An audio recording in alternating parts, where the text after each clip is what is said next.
ഫ്രാൻസിലും സ്പെയിനിലും കാട്ടുതീ പടരുന്ന സാഹചര്യത്തിൽ ലക്ഷക്കണക്കിന് ആളുകളെ മാറ്റിപ്പാർപ്പിച്ചു. 3.25 ലക്ഷത്തിലധികം ആളുകൾക്കാണ് വീടുകൾ ഉപേക്ഷിച്ച് പലായനം ചെയ്യേണ്ടി വന്നത്.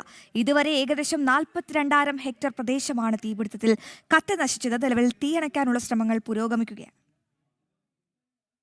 തെക്കു പടിഞ്ഞാറൻ യൂറോപ്പ് പതിറ്റാണ്ടുകളിലെ ഏറ്റവും മോശമായ കാട്ടുതീയാണ് ഫ്രാൻസിലും സ്പെയിനിലുമായി പടരുന്നത്. ജൂലൈ അവസാനം മുതൽ ഫ്രാൻസിലെ ഗിറോൺ ഡിപ്പാർട്ട്മെന്റിലും സ്പെയിനിലെ മാഡ്രിഡിന് പടിഞ്ഞാറുള്ള 3 പ്രവിശ്യകളിലുമായി അനിയന്ത്രിതമായ തീപിടുത്തങ്ങളാണുണ്ടായത്.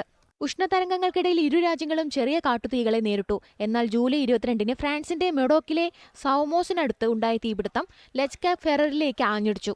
ഇത് മുഴുവൻ ആർക്കോച്ചോൺ ബേ പ്രദേശത്തെയും ഒഴിപ്പിക്കാൻ നിർബന്ധിതരാക്കി. ജൂലൈ 26 ബോർഡോയിൽ നിന്ന് 15 കിലോമീറ്റർ അകലെയാണ് തീജ്വാലകൾ ഉണ്ടായത്.